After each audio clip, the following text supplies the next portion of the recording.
country and around the world. The pro-Russian Crimean parliament has voted to hold a referendum on splitting off from Ukraine and joining Russia. But the vote's legitimacy has been called into question after the installation of a pro-Russian government in Crimea just last week. This comes as President Obama and his European allies have unveiled a coordinated set of sanctions to punish Russia for occupying Crimea.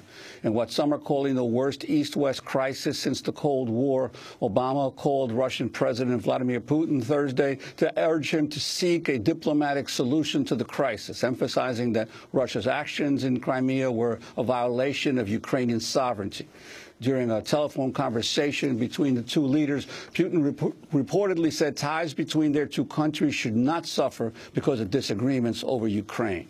Now, NATO has said it will suspend cooperation with Russia, including a joint mission destroying Syria's chemical stockpile. Obama outlined the punitive measures being taken by his administration and said Secretary of State John Kerry will continue to hold talks with all relevant parties, including Russia and Ukraine.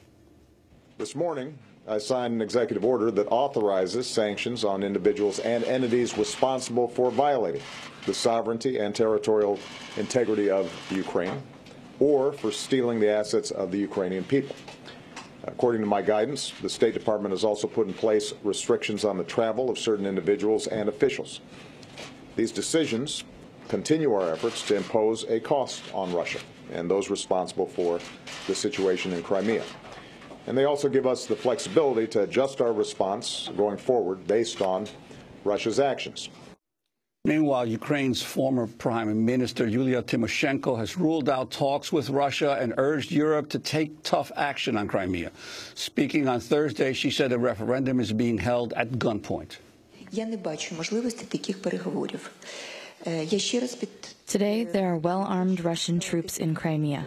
I want to put forward to you, what type of referendum can be fair at the gunpoint of an automatic Kalashnikov? How can this referendum shed any light? Who will count the votes? Who will give a guarantee that the will of the people is not dictated by what Russia says about a territory that today is under occupation? This is why this so-called referendum is illegitimate and it violates Ukraine's constitution. Any such referendum that affects the future of a territory must include the whole of the Ukrainian nation. That's Ukraine's former Prime Minister Yulia Tymoshenko speaking Thursday. Meanwhile, the Ukrainian Paralympic team is set to decide whether it's participating in the Sochi Winter Paralympics, which open in the Russian Black Sea resort later today. Many foreign dignitaries have already boycotted the Games. For more on the crisis unfolding in the region, we host a discussion. In London, we're joined by two guests. Anton Shekottsov is a Ukrainian citizen who was in Kiev and Sevastopol in January. He's a researcher at University College London specializing in far-right movements. With him, Jonathan Steele, former Moscow correspondent for The Guardian. He recently wrote a piece called The Ukraine Crisis, John Kerry and NATO Must Calm Down and Back Off. He's the author of Eternal Russia, Yeltsin, Gorbachev, and the Mirage of Democracy. Here in New York, we're joined by Keith Gesson, editor at N+1 magazine. His latest co-authored editorial is called Ukraine, Putin, and the West. He covered the 2010 Ukraine elections for the New Yorker magazine. We welcome you all to Democracy Now! Let's begin with Anton. The significance of the Crimean parliament voting to hold a referendum on whether to secede from Ukraine. Yes, thank you for the invitation. I would agree with the commentators like former Prime Minister Tymoshenko and also President Barack Obama that this referendum is absolutely illegitimate for three reasons.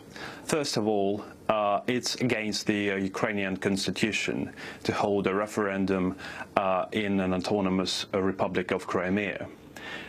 Second, it is not possible to hold a free and fair referendum in this situation when Crimea is now invaded by the Russian troops and pro-Russian separatists.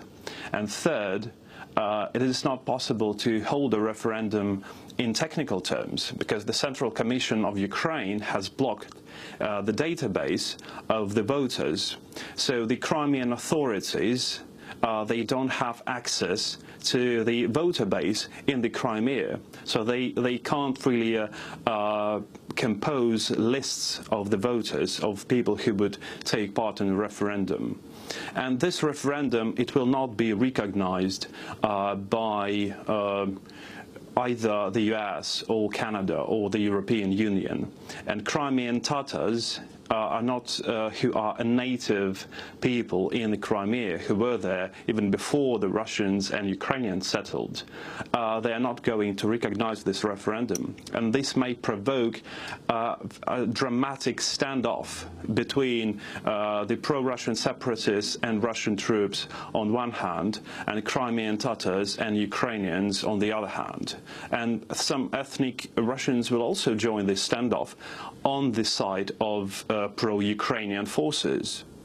And Keith, Hasten, what about this issue of the referendum and the fact that you have also a central government here, which itself, its legitimacy is still in question because there was a duly elected president that was ousted in the process of these protests?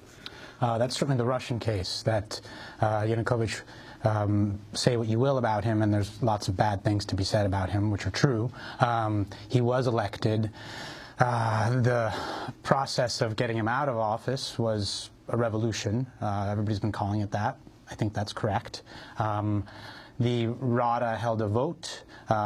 It was held under excited circumstances, and the Russians are refusing to acknowledge that that was legitimate. The State Department, with some justice, says, well, the Rada did vote. They did vote Yanukovych out of office and the new government into office. But the Russians are using this confusion and excitement to say, well, actually, things are indeterminate yet, so we can do what we want. Jonathan Steele, what do you think should be the response to this planned vote? You're saying that the West should cool out. Well, I don't think the vote is terribly important, and it's not at all clear that even if the vote went ahead and the majority said they wanted to join Russia, that Putin would accept that. At the moment, he's saying that he doesn't want Crimea to join Russia. So I think it's a bit of a sideshow. I think the crucial issue is what's happening in Kiev, and I agree with what Keith says, that the whole issue is the legitimacy and the viability and the representative nature of the government in Kiev. The Russians, as Keith's pointing out, are saying it was an unconstitutional coup, and there's a lot of evidence to say that was correct. It was a kind of insurrection by armed people, and you've also pointed out in Democracy Now! Over the last few hours, 24 hours or so, that there's a lot of evidence now that the snipers came from the protest side rather than from the government side, people who killed police and civilians. The crucial thing, I think, is to try and get a representative government in the Ukraine that will not frighten people in the eastern areas and the south. I mean, literally, out of the 19 ministers in that government, only 2 come from the east, none come from the south.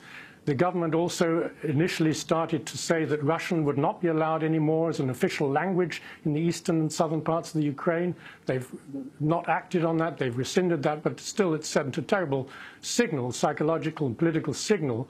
And there are some efforts in western Ukraine to ban and make illegal the Party of the Regions, the old party of Yanukovych, which, of course, does represent a lot of people. So there are a lot of very anti-democratic moves going on in Kiev, and I think that's where the focus should be, trying to sort that out and get agreement between the West and Moscow on that.